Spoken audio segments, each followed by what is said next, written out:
नमस्कार दोस्तों, स्वागत है आपका साधना शिक्षा एजुकेशन प्लेटफॉर्म पर। मेरे नाम Pawan Kumar. Friends, child development and pedagogy की स्पेशल प्रश्न सीरीज तैयार की, जिसमें अभी तक पूर्व वर्षों में एग्जाम में प्रश्न पूछे गए थे, उनको मैंने यहाँ पे समाहित किया। ये प्रश्न सीरीज आपके एमपी संविदा शिक्षक वर्ग 3, रीट, सीटेट और सभी शिक्षक भर्ती में बहुत हेल्पफुल रहेंगी। ये प्रश्न अभी कभी न कभी एग्जाम में जरूर पूछे गए, उन्हीं प्रश्नों को मैंने लिया है यहाँ पे। तो आपकी तैयारी को बहुत ही मजबूत दिशा देने के लिए ये प्रश्न सीरीज बहुत ही हेल्पफुल रहेगी। आप अगर चैनल पे पहली बार आए तो चैनल को सब्सक्राइब करें और लाइक करें। ठीक है फ्रेंड्स, बिना टाइम गवाए आज की क्लास शुरू करते हैं। ठीक है फ्रेंड्स, पहला प्रश्न है, अधिगम का कौन सा सिद्धांत व्यवहारवाद और समग्रवाद को अनोखा मिश्रण है? यानी लर्निंग का कौन सा सिद्धांत है जो कि व्यवहारवाद और समग्रवाद का अनोखा मिश्रण है? बताइए फ्रेंड्स। चार ऑप्शन आपकी स्क्रीन पे।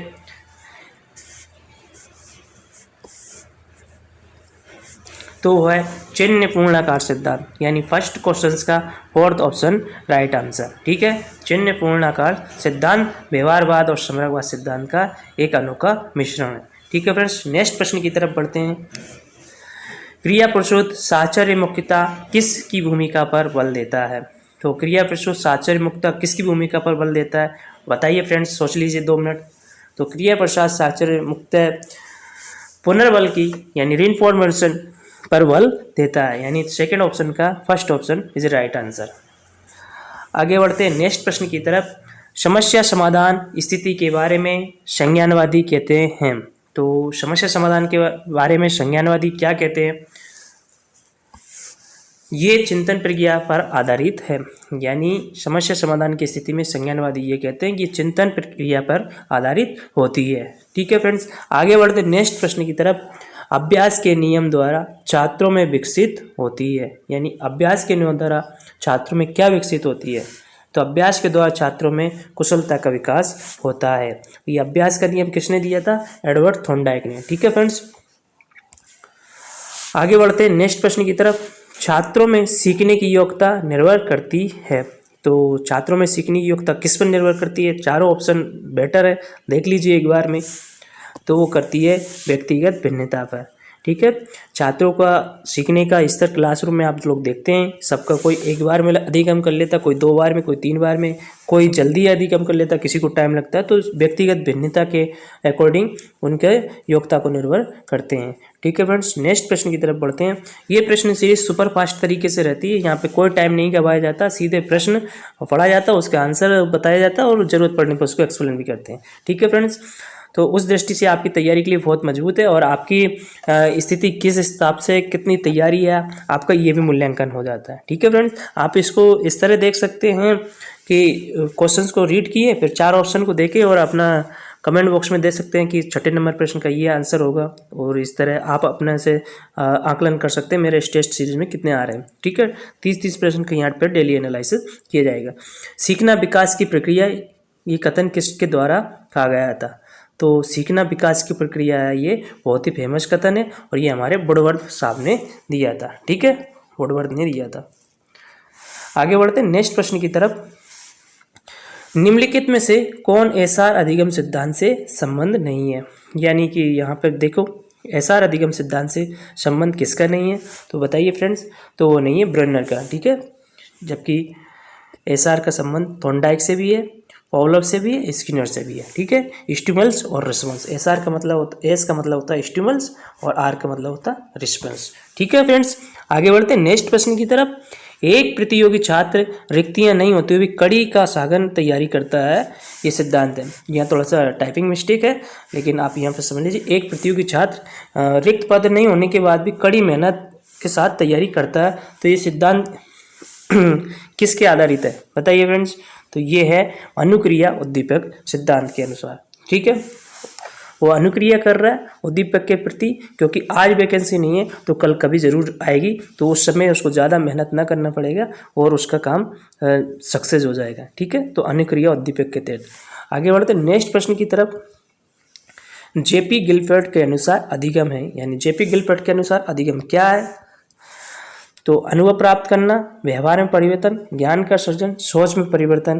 बताइए फ्रेंड्स। तो व्यवहार में परिवर्तन है। देखो, अधिगम की बहुत ही फेमस परिभाषा है, या अधिगम की सिंपल परिभाषा कह सकते हैं। व्यवहार में स्थायी परिवर्तन ही अधिगम है। ठीक है, तो व्यवहार में परिवर्तन ही अधिगम है जेपी गिलबर्ट के अनुसार। ठीक है फ्रेंड्स, आगे बढ़ते हैं नेक्स्ट प्रश्न की तरफ। गेने निम्न में से किससे संबंधित है? तो रॉबर्टसन गेने एक वैज्ञानिक है, वो किन से संबंधित है यहाँ पे देख लीजिए। अधिगम का मूल्यांकन, अधिगम के सिद्धांत, अधिगम का प्रबंधन, अधिगम का श्रेणीक्रम। तो अधिगम का श्रेणीक्रम है, इन्होंने अधिगम को श्रेणीबद्ध तरीके से व्यवस्थित किया था। ठीक है फ्रेंड्स, सीखने का वह मॉडल जो बच्चों को सृजनात्मकता को उत्प्रेरित करता है। सीखने का वो मॉडल जो बच्चों को सृजनात्मकता यानी क्रिएटिविटी की तरफ प्रमोट करता है या उत्प्रेरित करता है। तो कौन सा है वो? तो वह रचनावादी मॉडल बच्चों को सीखने के प्रति उत्प्रेरित करता है। तो B option is right answer. आगे बढ़ते हैं नेक्स्ट प्रश्न की तरफ। SOR किसके द्वारा प्रस्तावित किया गया? तो बताइए SOR किसके द्वारा प्रस्तावित किया गया? तो वो का वुडवर्थ के द्वारा प्रस्तावित किया गया। C option right answer. कक्षा शिक्षण में पाठ प्रस्तावना सोपान सीखने के किस नियम पर आधारित होता है? यानी कक्षा शिक्षण में पाठ प्रस्तावना सोपान किस नियम पर आधारित है?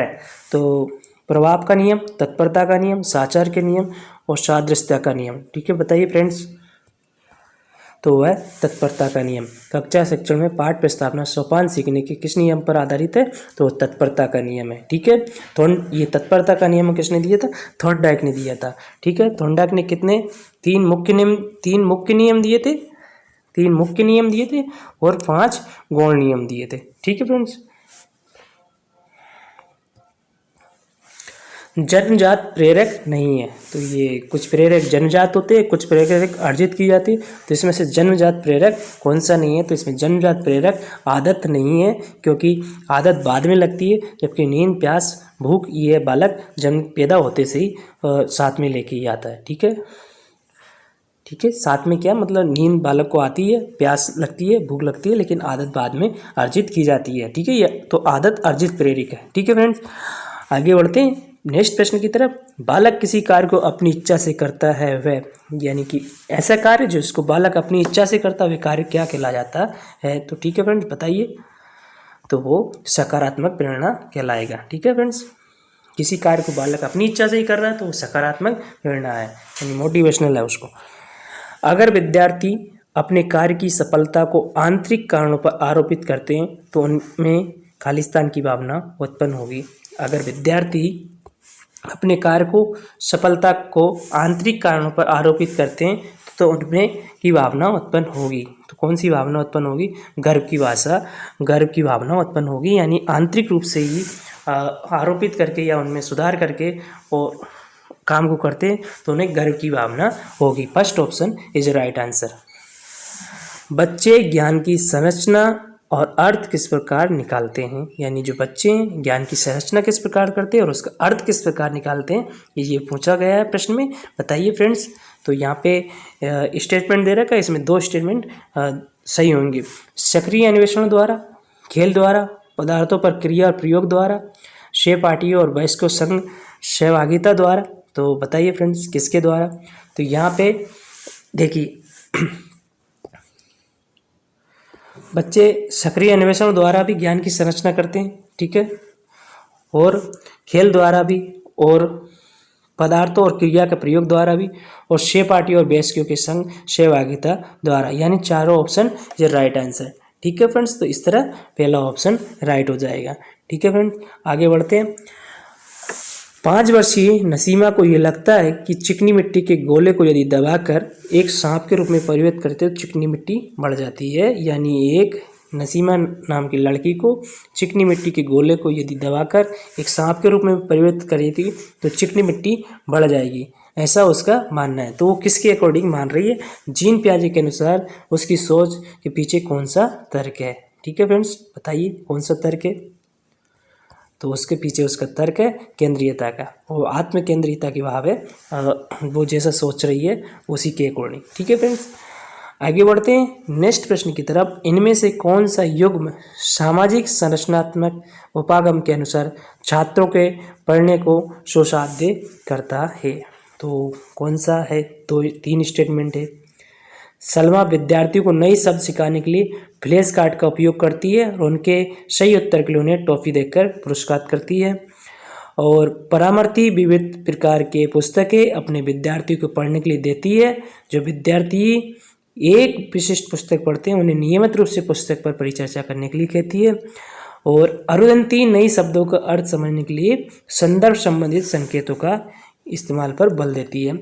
तो यहाँ पर सेकेंड और थर्ड ऑप्शन राइट है, यानी परामर्शी विविध प्रकार की पुस्तकें अपने स्टूडेंट को पढ़ने के लिए देती है और स्टूडेंट से एक विशिष्ट पुस्तक पढ़ते हैं, उन्हें नियमित रूप से पुस्तक परिचर्चा यानी डिस्कस डिबेट होती है। तो ये बात राइट है बिल्कुल, ठीक है फ्रेंड्स।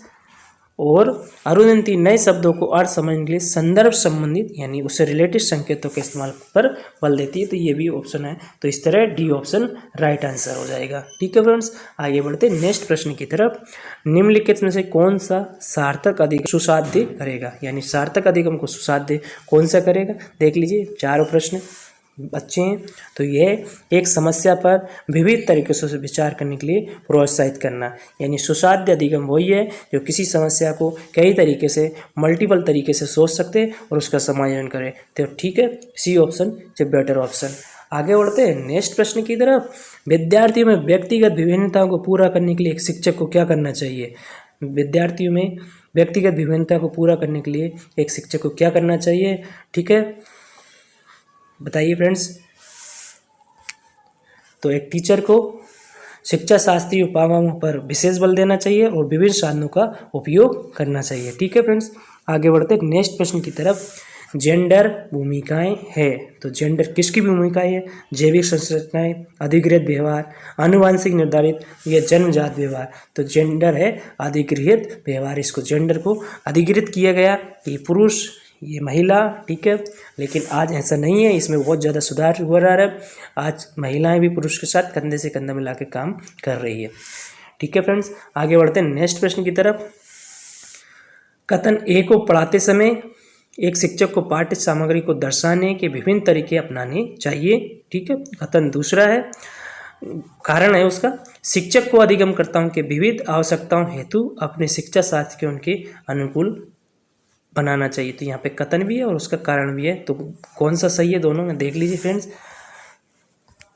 तो ये ए और दोनों सही है क्योंकि सही व्याख्या करता है एक ही, ठीक है फ्रेंड्स। यानी पढ़ाते समय एक शिक्षक को पाठ्य सामग्री को दर्शाने के विभिन्न तरीके अपनाने चाहिए जिससे कि शिक्षण प्रक्रिया सरल हो जाए और शिक्षक को अधिगमकर्ता को विविध आवश्यकताओं यानी अधिगमकर्ताओं की आवश्यकता को ध्यान में रखते हुए शिक्षा शास्त्र को उनके अनुकूल बनाना चाहिए, ठीक है फ्रेंड्स। आगे बढ़ते हैं नेक्स्ट प्रश्न की तरफ।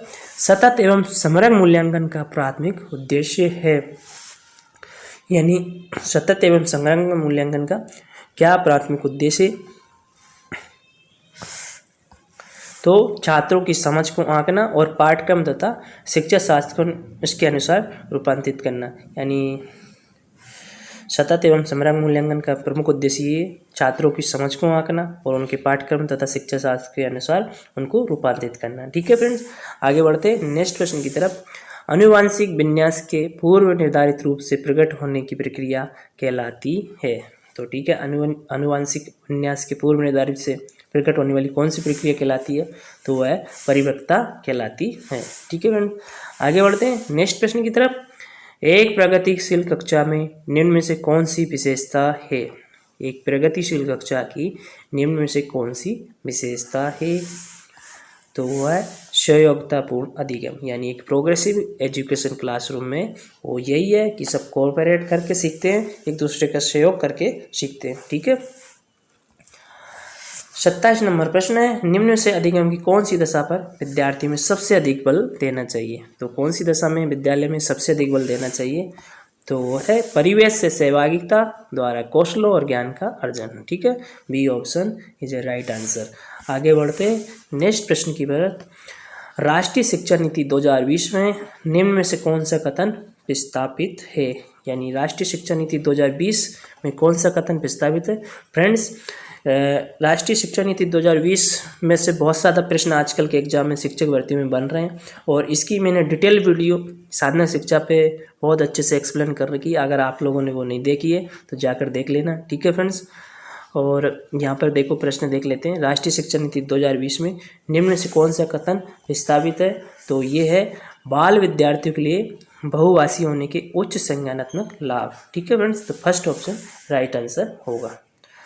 एक अध्यापिका यानी एक टीचर बच्चों को फ़ोन नंबर रटने के लिए या फ़ोन नंबर के 10 अंकों को 3-4 अंकों के समूह में बांटकर याद कराना सुझाती है। अध्यापिका द्वारा सुझाई रणनीति कहलाती है। तो क्या कहलाती है? वो खंडीकरण है।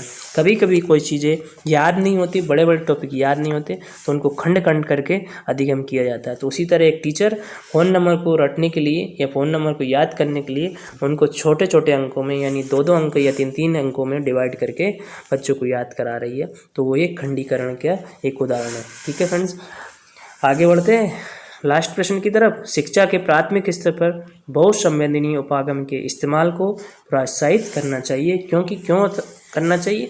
ये अधिगम और अधिक प्रभावशाली बनाता है, यानी कि ये अधिगम को अधिक प्रभावशाली बनाता है। ठीक है, बहुसंवेदनीय उपागम।